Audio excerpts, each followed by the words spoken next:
I need a beautiful wife. And you need a rich husband, a muscular tech CEO declared to a lonely nurse. The hospital cafeteria felt surreal at 3 a.m.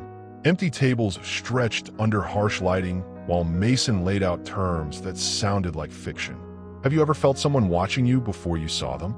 Hi viewers, kindly tell us where you're watching from and what time it is. Warm welcome to the family. Enjoy the story. She was holding divorce papers when the FBI knocked on her door, asking about her husband's crimes. The same husband she'd married for money 6 months ago and fallen in love with against every rule they'd made.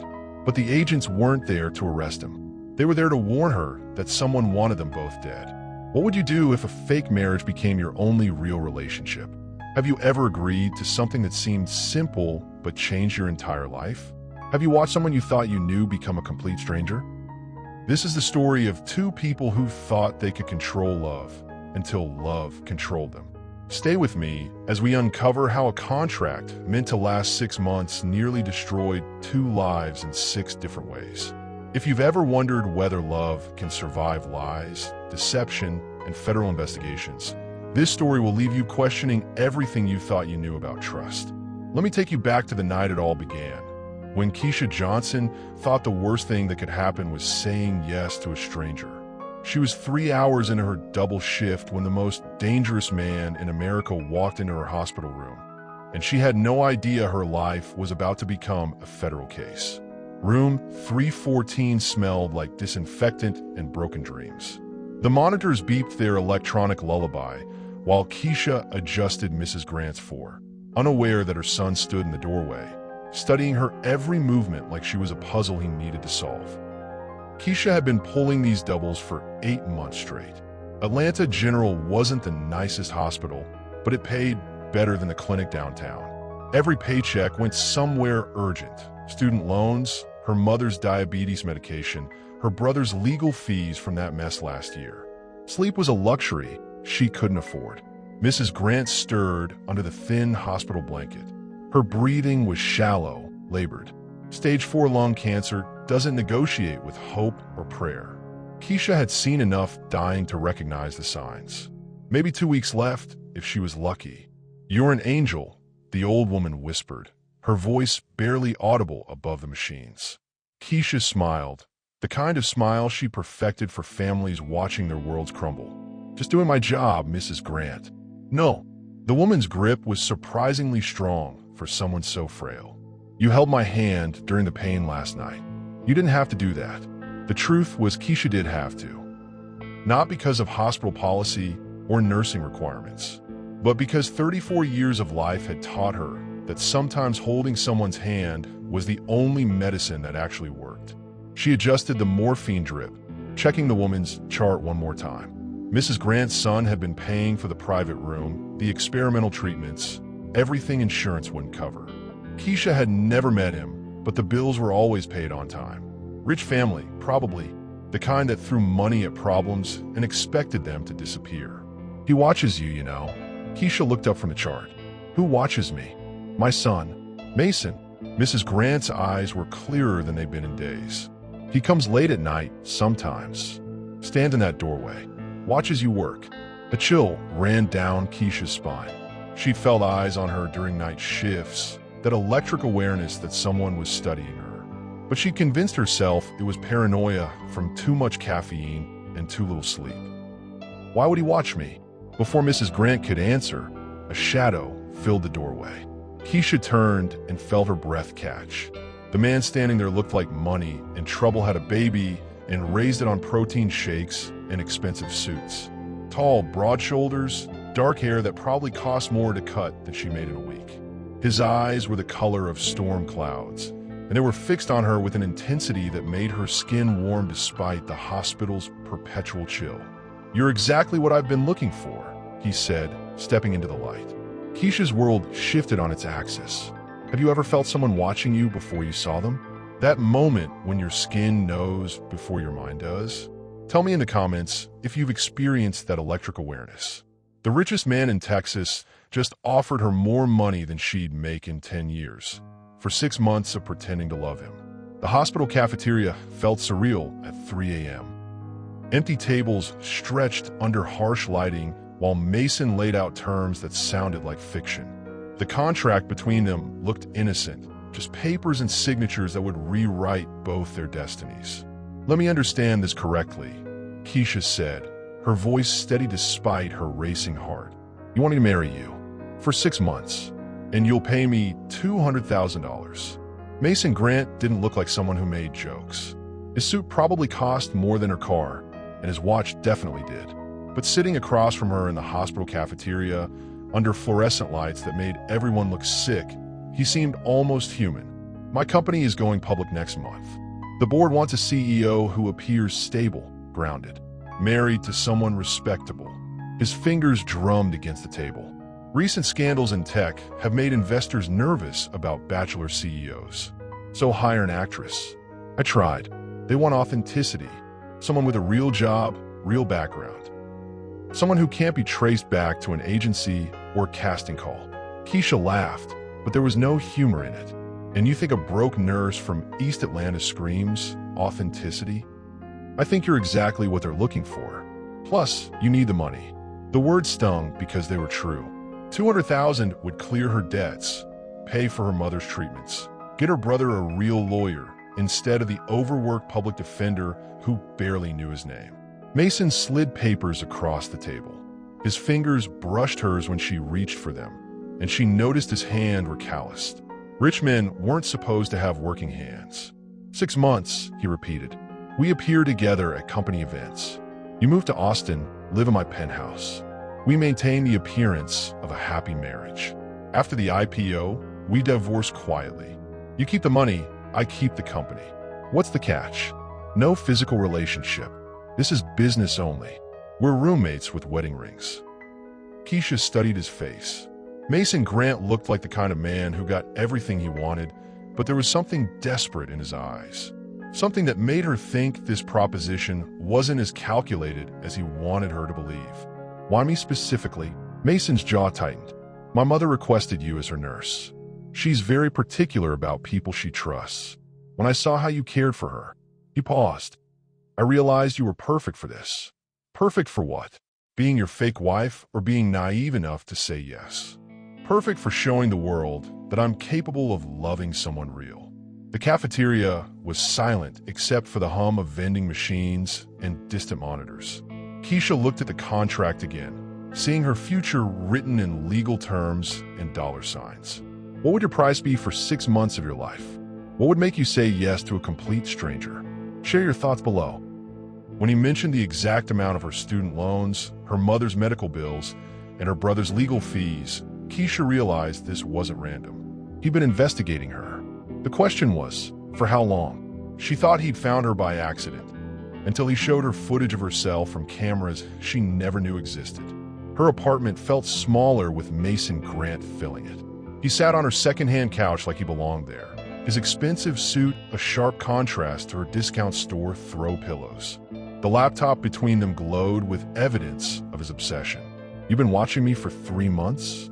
Keisha's voice was flat, controlled. Inside, she was screaming. The screen showed grainy security footage from hospital hallways. Her laughing with a patient's family. Her staying late to comfort a grieving husband. Her bringing coffee to the overnight security guard who always looked exhausted. "Hospital security cameras are networked," Mason said quietly. "My company handles their IT infrastructure. When my mother was admitted, I accessed the feeds to check on her care. That's illegal. Probably." Keisha wanted to be furious. She should be furious. But watching herself on screen, seeing her kindness documented like evidence in a trial, she felt something else entirely.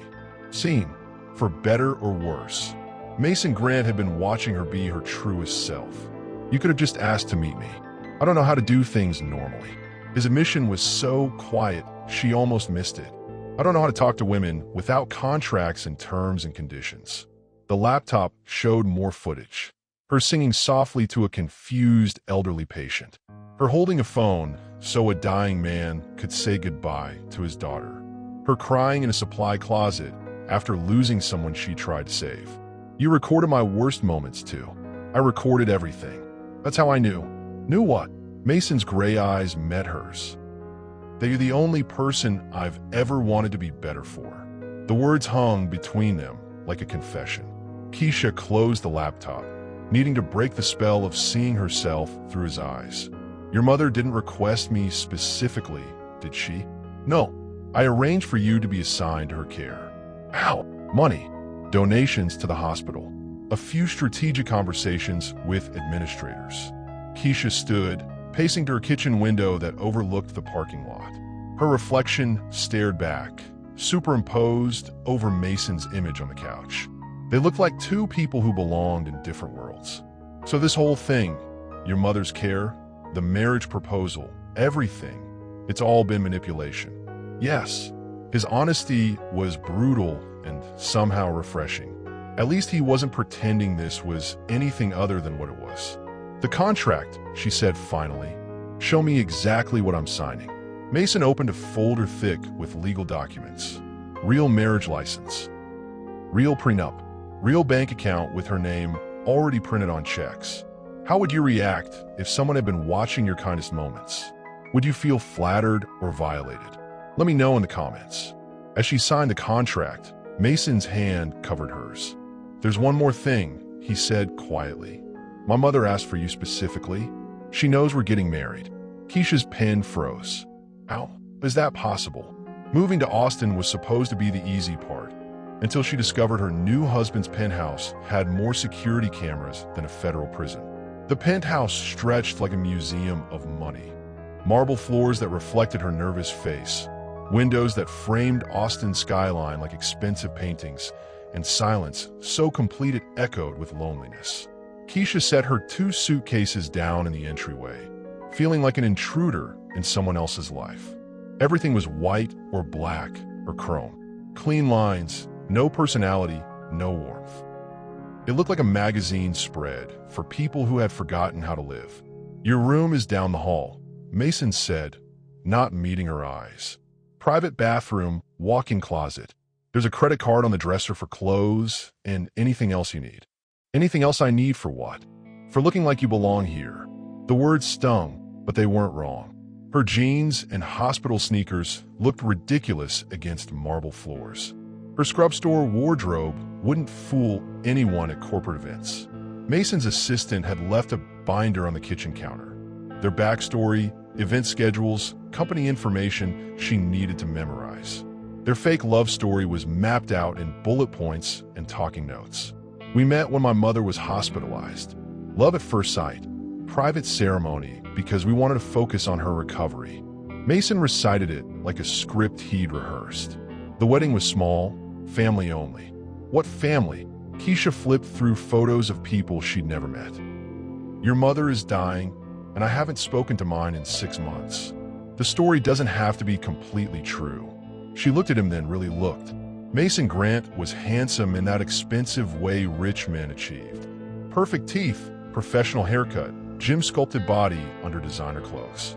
But his eyes were tired, and there was something lonely about the way he stood in his own space, like he didn't quite belong there either. "Do you ever actually live here, or do you just sleep here? What's the difference?" The question revealed more than he probably intended. Keisha walked to the floor-to-ceiling windows, Austin spreading below like a circuit board of lights and possibility. Living means leaving messes sometimes. Cooking food that smells up the kitchen. Playing music too loud. Having friends over who put their feet on your furniture. That sounds awful. Despite everything, the surveillance, the manipulation, the clinical nature of their arrangement, Keisha smiled. "When was the last time you did something just because it felt good?" Mason was quiet for so long she thought he wouldn't answer. When he did, his voice was barely audible. "I don't remember." Her phone buzzed with a text from her brother Marcus. "Mom's asking about you. She misses you." The guilt hit like a physical weight.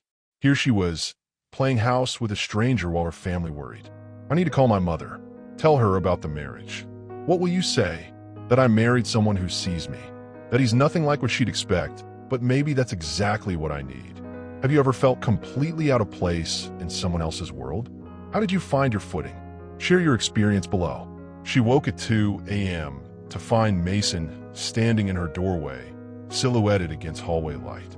"Bad dream," he said simply, but the way he looked at her, hungry and haunted, suggested his nightmares had nothing to do with sleep.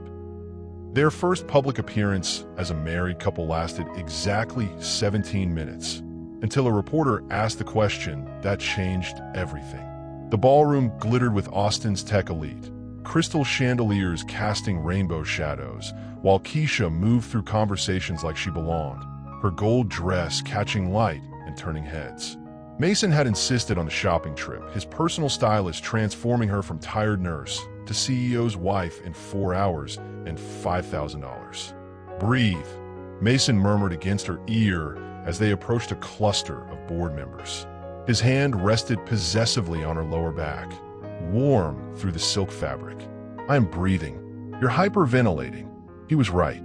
The dress was gorgeous but tight. The heels were high, and everyone was staring at them like they were exotic animals in an expensive zoo. Mr. Grant, a silver-haired man with kind eyes, approached them. "You must introduce us to your lovely wife. Robert Chun, meet Keisha Grant." "Keisha, Robert is our lead investor." Robert's handshake was firm, genuine. "Your husband tells us you're a nurse. How refreshing to meet someone who actually saves lives instead of just disrupting industries." The comment was clearly a dig at Mason, but Keisha found herself defending him. "Actually, Mason's company is revolutionizing healthcare data systems. What he does saves lives too, just differently." Mason's hand tightened on her back, surprise radiating through his touch. He hadn't expected her to protect him. "How did you two meet?" Robert's wife joined the conversation, her curiosity obvious. "At the hospital," Keisha said, falling into their rehearsed story. "His mother was my patient. He spent so many nights in that uncomfortable chair beside her bed that I started bringing him better coffee." "And when did you know he was the one?" The question wasn't in their script. Keisha glanced at Mason, seeing her own panic reflected in his gray eyes. The ballroom seemed to quiet around them, waiting for her answer. "When I realized he saw me working at 3 a.m. and didn't see someone doing her job," she heard herself saying.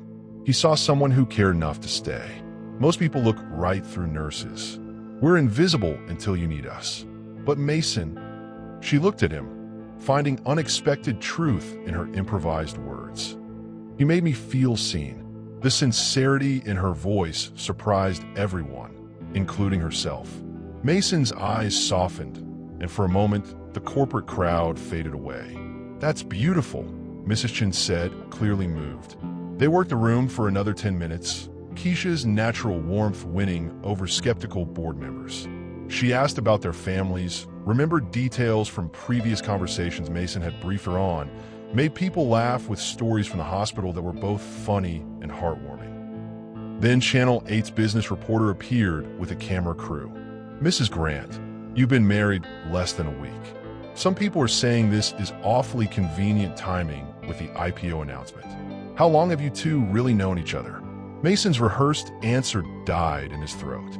The question was hostile, loaded with implications that made his jaw clench.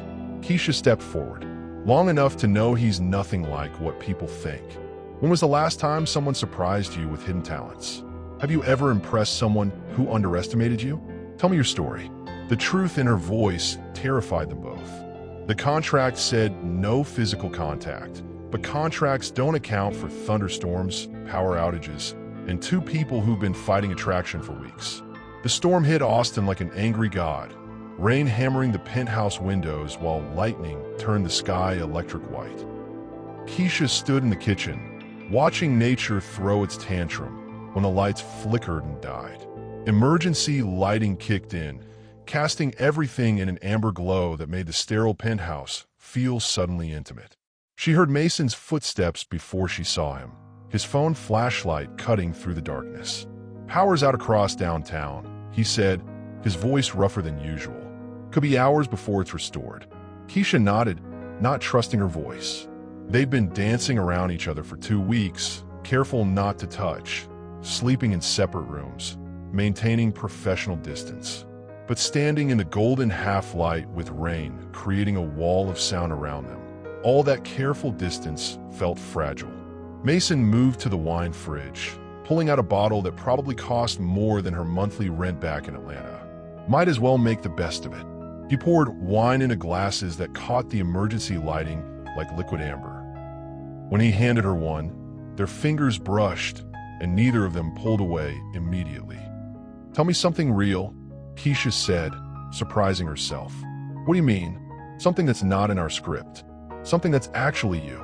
Mason was quiet for a long moment, staring into his wine like it held answers.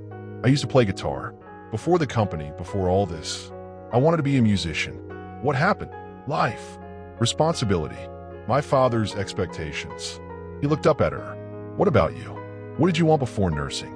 "To be a teacher. Elementary school. I wanted to help kids who felt invisible like I did." Lightning illuminated her face, and Mason saw something that undid him. Not just beauty, but understanding. Someone who knew what it felt like to sacrifice dreams for survival. "We're both pretending to be people we're not," he said quietly. "Aren't we all?" The storm intensified, wind howling between buildings. Keisha shivered, and without thinking, Mason stepped closer. Close enough that she could smell his cologne mixed with rain and electricity. "This is dangerous," she whispered. "What is this?" "Us. Standing here, pretending we don't want what we want."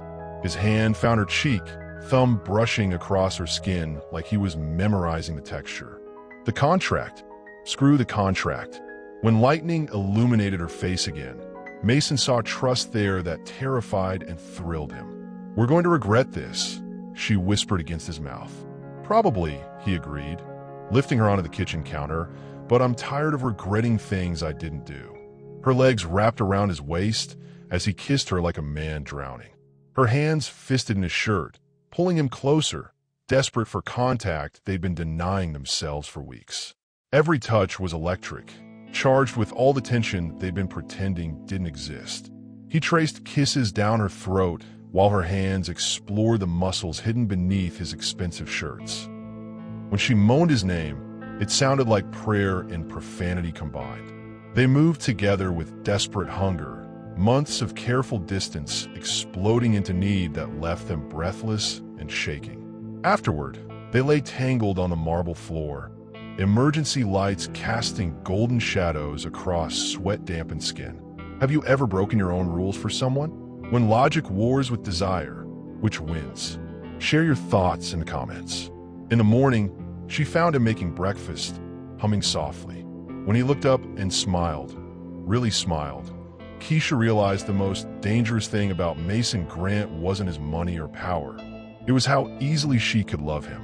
She thought the FBI was investigating Mason's company, until she realized they were investigating her.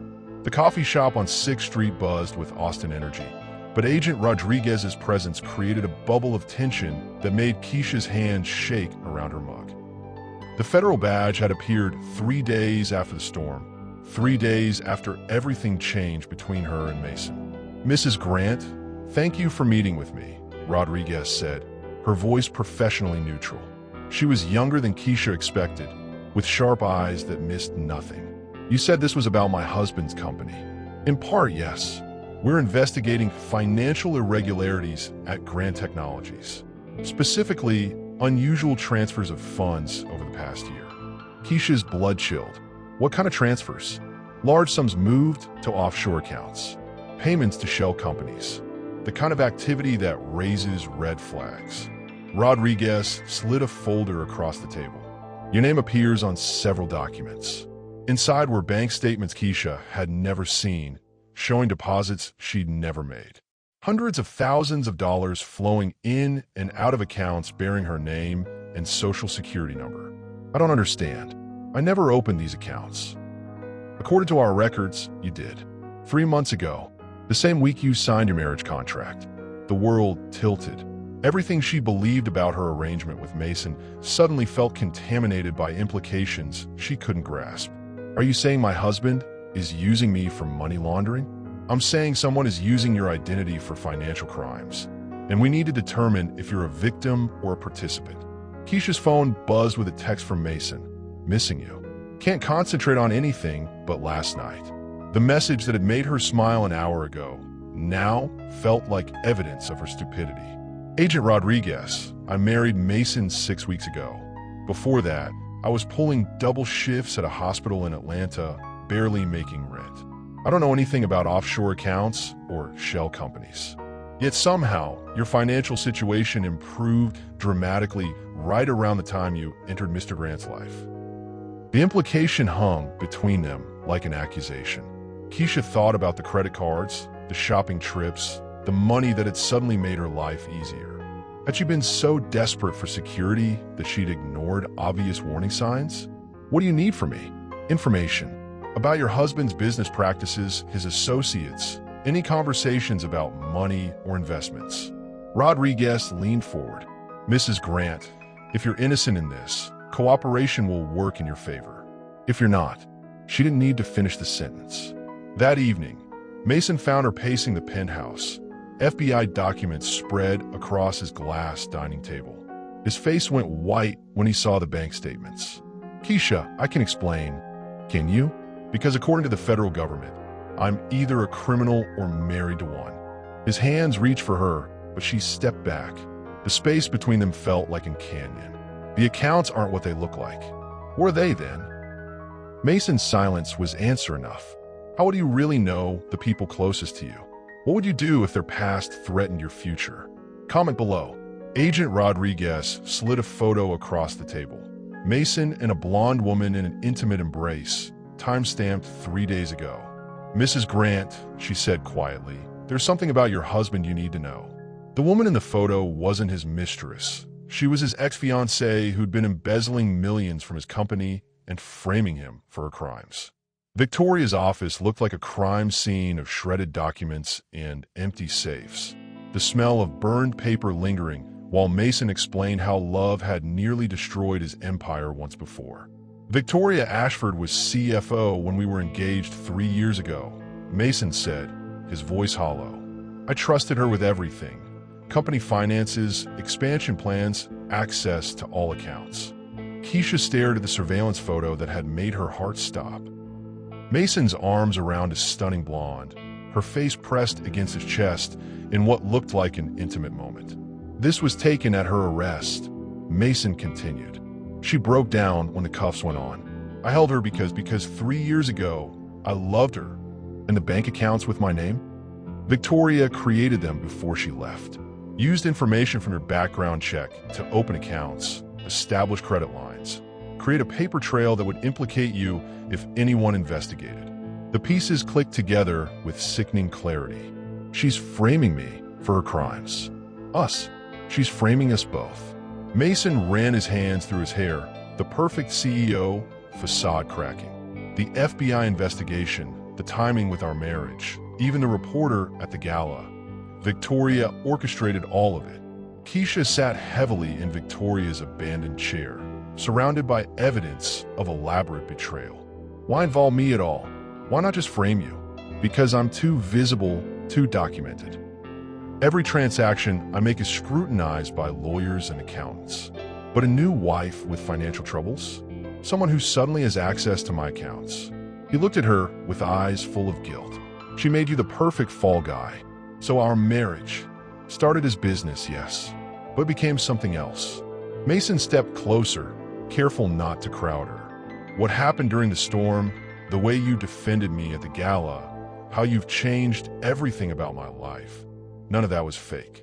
Keisha wanted to believe him. Everything in her heart screamed that the man she'd fallen for was real, that the connection between them couldn't be manufactured. But trust felt like a luxury she couldn't afford. The surveillance footage of me at the hospital, that was real. Every second.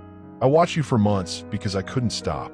Because you were the only authentic thing in my world of contracts and calculations. And the accounts Victoria created? Frozen now. The FBI has everything. But Keisha. Mason knelt beside her chair, his voice breaking. She's not done. Victoria doesn't just want to destroy me financially. She wants to destroy everything I care about. The phone on Victoria's desk rang, making them both jump. Mason answered cautiously. Hello, darling. Victoria's voice purred through the speaker. Did you enjoy my little surprise? The FBI visit was just the opening act. Victoria, stop this. Stop? Oh, Mason, I'm just getting started. Your little wife has no idea what's coming for her. What's coming for both of you. The line went dead, leaving them in silence that felt heavy with threat. Have you ever discovered someone's past was completely different from what they told you? How did it change your relationship? Share below. As Mason finished explaining Victoria's elaborate frame job, Keisha's phone buzzed with a message from an unknown number. He's lying about everything. Meet me tomorrow, and I'll prove it. Victoria Ashford had the evidence to destroy Mason Grant, but she wanted something far more valuable, his wife. The rooftop bar overlooked Austin's downtown, city lights twinkling below, while Victoria's perfectly manicured fingers traced patterns on the table between lies and half-truths. She was everything Keisha wasn't: polished, elegant, born into money that showed in her posture and speech. Her blonde hair caught the ambient lighting like spun gold, and her smile was sharp enough to cut glass. "Thank you for coming," Victoria said, her voice honey over razor blades. "I wasn't sure you would. I want answers." "Of course you do." Poor little nurse, caught up in games she doesn't understand. Victoria sipped champagne that probably cost more than Keisha's weekly salary. "Tell me, has Mason mentioned why we really broke up?" "He said you embezzled from the company." Victoria laughed, the sound like breaking crystal. "Is that what he told you? How interesting." She pulled out a tablet, swiping to show financial documents. "These are the real company books, the ones the FBI hasn't seen yet." Keisha studied the numbers, her heart sinking. Mason's signature on transfers to accounts she recognized. The same accounts with her name that had gotten her dragged into this mess. "He's been moving money for months," Victoria continued. "Long before you enter the picture. The accounts in your name? He created them, darling. Not me. That's impossible. Is it? Think about it. A desperate nurse with financial troubles suddenly marries a billionaire. The perfect cover for money laundering. Who would suspect the sweet, naive wife?" Victoria slid photos across the table. Mason entering banks, Mason meeting with lawyers, Mason signing documents Keisha had never seen. "He told you I was framing him, didn't he?" Classic projection. Make the victim believe they're the villain. Victoria's smile was pitying. Mason Grant is many things, but innocent isn't one of them. Keisha's phone buzzed with a text from Mason. "Where are you? We need to talk." "He's tracking your phone," Victoria said casually. "Has been since the day you signed that contract. Location services, message monitoring, call logs. Did you think a man who surveillanced you for months would stop after marriage?" The words hit like physical blows. Every private moment, every conversation, every message, all monitored, recorded, analyzed. "Why should I trust you over him?" Victoria's expression softened into something that almost looked genuine. "Because I was where you were 3 years ago, in love with a man who made me feel special, chosen, until I discovered I was just another asset to be managed." She pulled out a final document, a contract identical to the one Keisha had signed, except this one bore Victoria's name. 6 months, $200,000, fake marriage for business purposes. Sound familiar? Victoria's voice was gentler now, almost sisterly. "You're not his first contract wife, honey. You're just the most recent." The revelation hit like ice water in her veins. Everything she believed about being special, about being seen, about Mason choosing her specifically, all of it was a lie wrapped in a pattern of deception. When someone tries to poison your relationship with evidence, do you investigate or trust your instincts? What would you do? Tell me below. Victoria smiled as she showed Keisha the private investigator's report.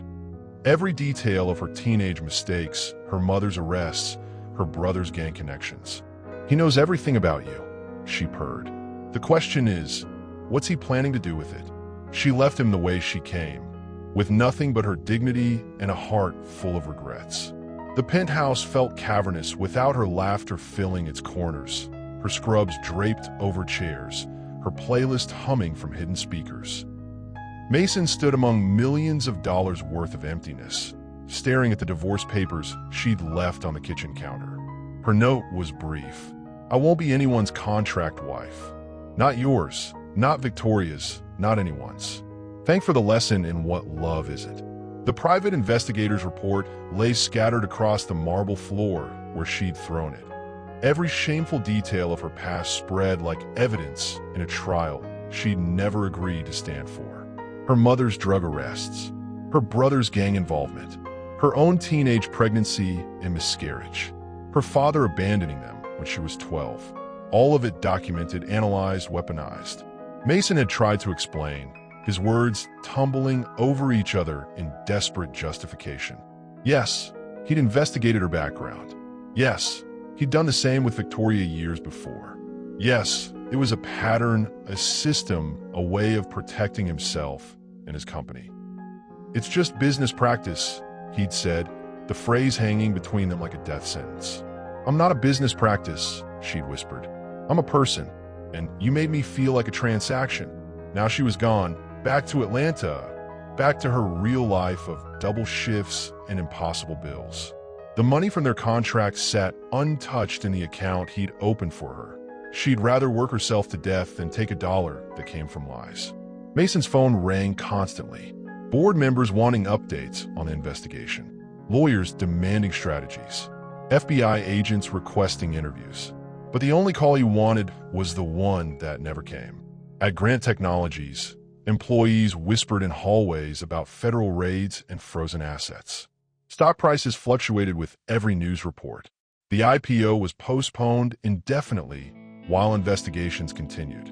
But Mason barely noticed the empire crumbling around him. He kept thinking about Keisha's face when she'd read the report. The way her eyes had gone cold, protective walls slamming back into place. He destroyed the only real thing in his life to protect a business built on calculations and contracts. 3 days after she left, his lawyer called with devastating news. The SEC raid is tomorrow morning, David Chun said, his voice grim. If you don't have evidence of Victoria's embezzlement, you're going to prison. Mason stared out at Austin's skyline, remembering how Keisha had stood at these same windows, talking about the difference between living and just sleeping somewhere. She'd been right about everything. What kind of evidence do they need? Financial records showing Victoria had access and motive. Documentation of the money transfers. Proof that she created the accounts in Keisha's name. And if I can't provide that, 25 years minimum. The federal government doesn't play games with financial crimes of this magnitude. Mason hung up and walked to his safe, pulling out the file he'd never shown anyone. Not the FBI, not his lawyers, not even Keisha. Inside were the original documents for Victoria's employment, including her signed confession to the embezzlement, written 3 years ago, but never submitted to authorities. He'd kept it as insurance, leverage, protection against the woman who'd tried to destroy him once before. But using it would destroy Victoria's life, send her to prison, ruin any chance she had at redemption. Is there a difference between investigating someone and violating their privacy? Where's the line between protection and betrayal? Share your thoughts. 3 days after she left, Mason's lawyer called with news that made his blood freeze. The SEC raid is tomorrow morning. If you don't have evidence of Victoria's embezzlement, you're going to prison. She walked into the FBI field office carrying the one thing that could save Mason Grant and destroy her own future in the process.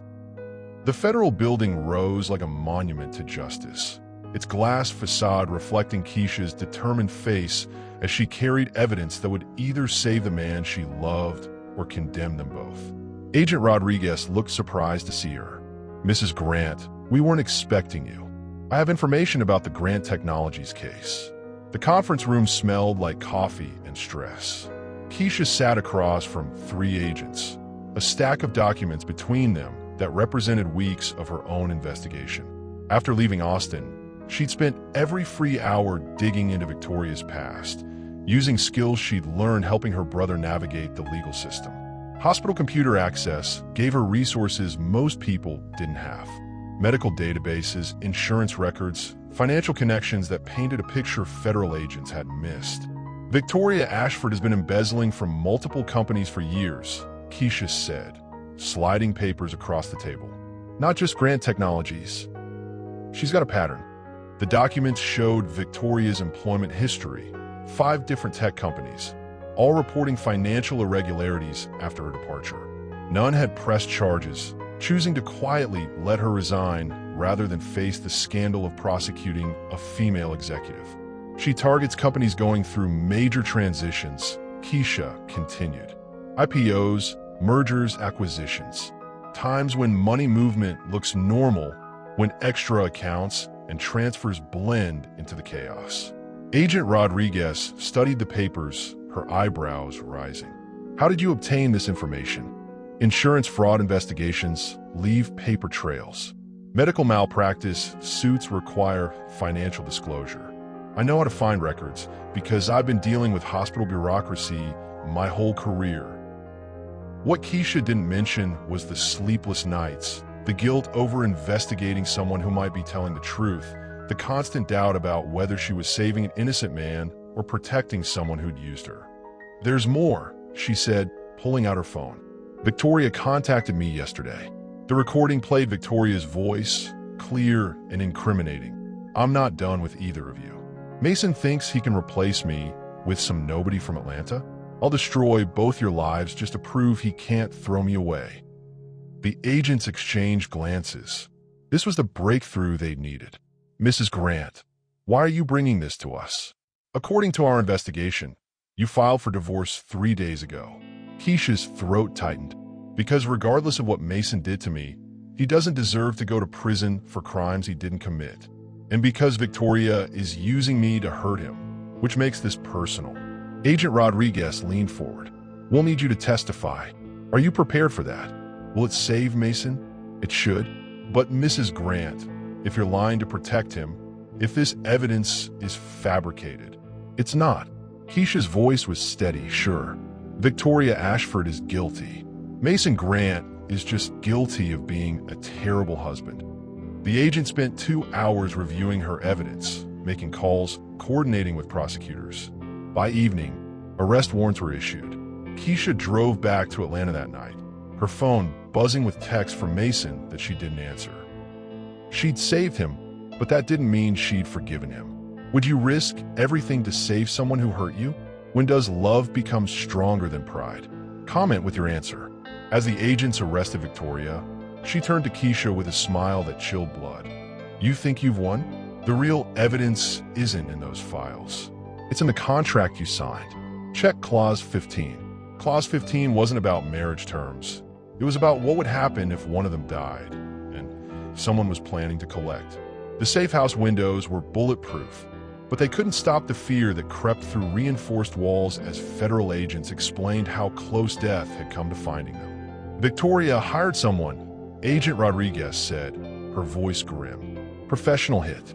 2 targets, you and Mason, made to look like a murder-suicide over the financial scandal. Keisha's hand shook as she read the contract clause she'd signed without really understanding. In the event of either party's death during the marriage period, all assets would transfer to a designated beneficiary trust.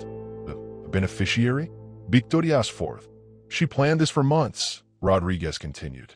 Marry Mason to someone expendable, frame them both for embezzlement, then eliminate them and inherit everything through legal loopholes.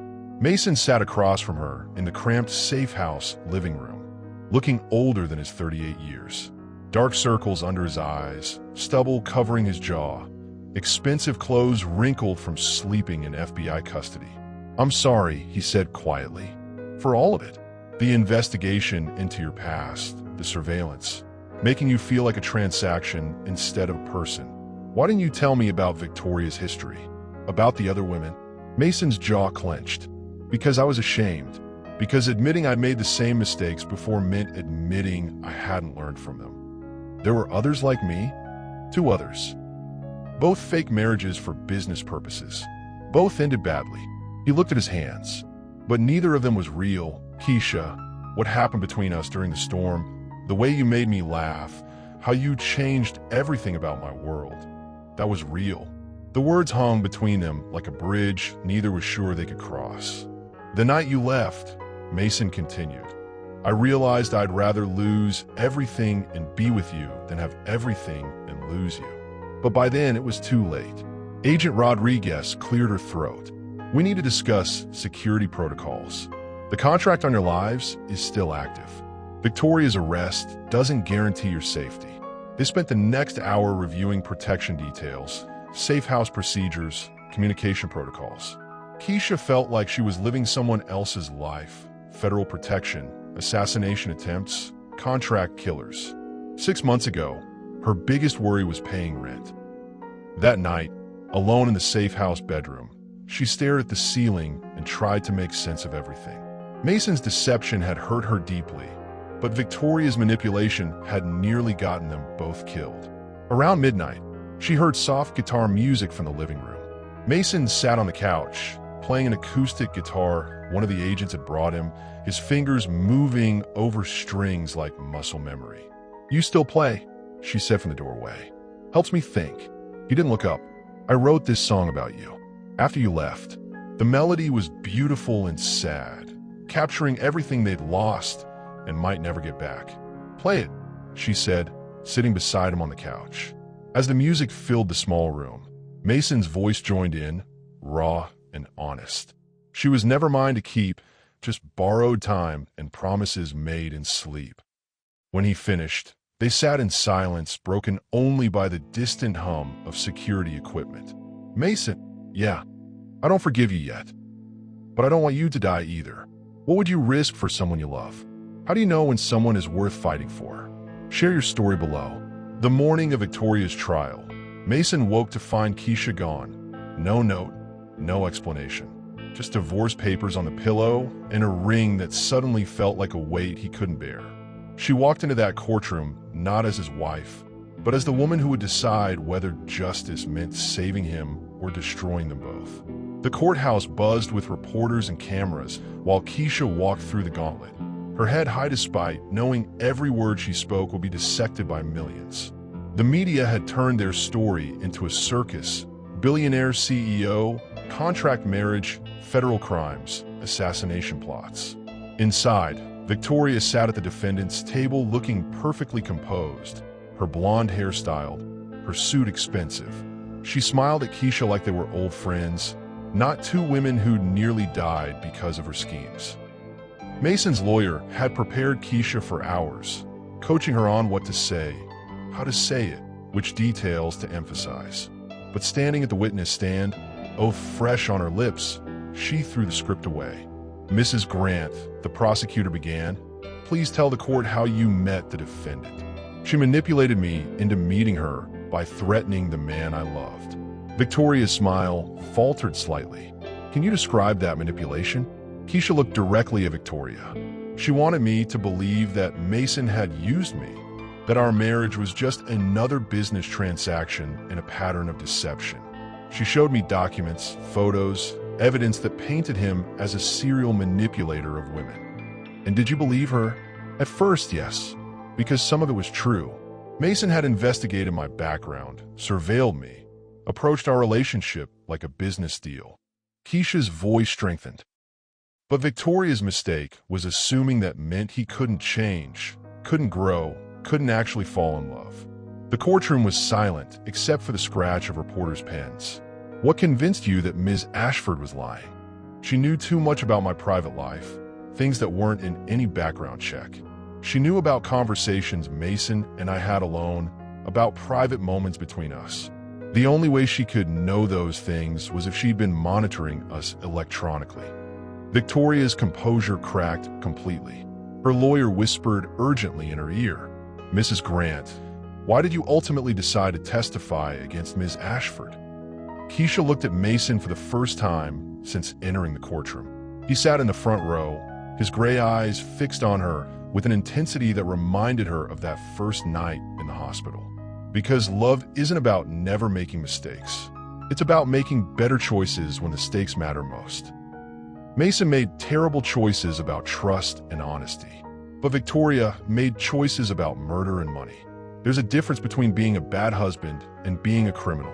The prosecutor nodded. "Thank you. No further questions." Victoria's lawyer tried to shake Keisha's testimony, attacking her credibility, her motives, her relationship with Mason. But Keisha had spent years dealing with hostile doctors, demanding patience, impossible situations. She didn't break. When court recessed, Victoria was led away in handcuffs. The jury had heard enough. As Keisha stepped down from the witness stand, Victoria whispered something that made the color drain from her face. The words were simple but chilling. "He'll hurt you again." Men like Mason always do. When you have to choose between protecting yourself and doing what's right, which wins? Have you ever had to testify about someone you loved? Tell me in the comments. As Keisha stepped down from the witness stand, Victoria whispered something that made the color drain from her face. Later, she would realize those words had predicted exactly how their story would end.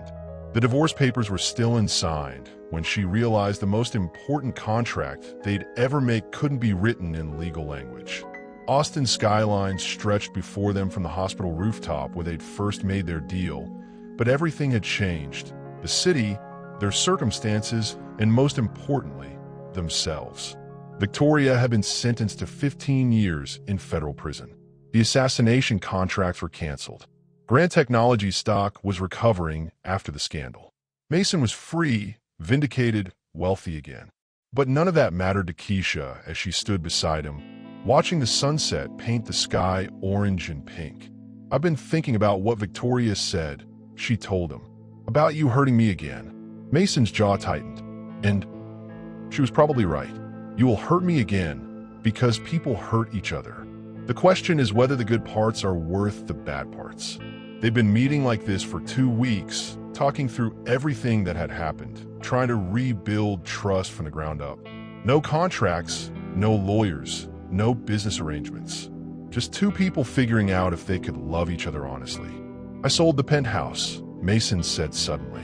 Keisha looked at him in surprise. "What?" "Too many cameras. Too much surveillance equipment. Too much of the man I used to be."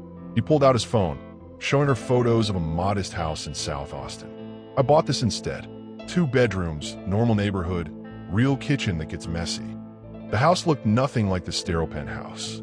It had character, warmth, the kind of place where people lived instead of just existing. "Are you asking me to move in with you?" "I'm asking if you'd consider starting over." No contracts, no arrangements, no business deals. Just Mason and Keisha figuring out if we can build something real. Keisha studied his face, looking for signs of the calculating CEO who'd surveilled her for months. Instead, she saw the man who'd played guitar in a safe house, who'd risked everything to protect her, who'd learned to make breakfast and hum while doing it. "I have conditions," she said. "Name them." "No more investigations into my past. No more surveillance. No more protecting me by making decisions without me." "Agreed. I keep working at the hospital. I'm not your kept woman or your trophy wife. I'm a nurse, and that matters to me. Wouldn't dream of asking you to stop. And if we do this, if we try again, it's because we choose each other every day, not because of contracts or money or business needs. Because we want to." Mason stepped closer, his hand finding hers. "Keisha Johnson, would you consider dating me? No marriage contracts, no money involved, just 2 people seeing if they can figure out love the normal way." She laughed, the first real laugh she'd had in weeks. "That's the best offer I've had all year." When he kissed her, it tasted like forgiveness and possibility. Different from their desperate encounters during the storm, softer than their frantic reunions. This kiss tasted like choice. "There's one more thing," Mason said against her lips. "I wrote you something." He pulled out a folded paper, not a contract this time, but a handwritten note. At the top, in his careful script, "Reasons why I love Keisha Johnson, business considerations not included. Do you believe people can really change? That relationships can survive lies, investigations, and betrayal? What would it take for you to give someone a second chance?" As they rewrote their vows, not for cameras or contracts, but for themselves, Mason pulled out a small box. "This time," he said, "it's not about the company or appearances. It's about forever." 2 years later, she still worked night shifts at the hospital. But now it was because she owned it and was changing healthcare for everyone who'd been invisible like her. The new wing of Atlanta General gleamed with possibility. Its state-of-the-art equipment funded by tech money but guided by nursing wisdom. a perfect symbol of what happened when different worlds created something better together. Keisha walked through the halls where her story began, checking on patients, training young nurses, building the kind of healthcare system she dreamed of during those exhausting double shifts. The Keisha Johnson Center for Patient Care bore her maiden name by choice, a reminder that she'd been somebody important long before she married money. Mrs. Grant, a young nurse, appeared at her elbow. The new patient in 314 is asking for you specifically. Room 314. The same room where Mason's mother had died, where everything started. Keisha smiled, remembering how Mrs. Grant had squeezed her hand and called her an angel. Some circles were worth completing. The patient was elderly, frightened, alone. Keisha sat beside the bed, held weathered hands, listened to stories about grandchildren and regrets and hopes for more time. The same care she'd given hundreds of patients before, but now with resources to actually help. "Thank you," the woman whispered. "You made me feel seen." The words echoed Mrs. Grant's last conversation the night before she died. She told Keisha that her son needed someone who could see past his walls, someone who wouldn't be impressed by his money but might be moved by his heart. "He's watching you again," the woman added, nodding toward the doorway. Mason stood there in jeans and a button-down shirt, no longer the CEO in expensive suits. He'd sold the company after Victoria's trial, using the money to fund Keisha's hospital projects and start a foundation focused on healthcare access. "How'd the meeting go?" Keisha asked as they walked toward the elevator. "Austin wants to replicate the model. 3 more hospitals, same structure as Atlanta." He pulled her close, pressing a kiss to her temple. "My brilliant wife is changing healthcare one patient at a time." The elevator carried them to the top floor, where Mason's office overlooked the city.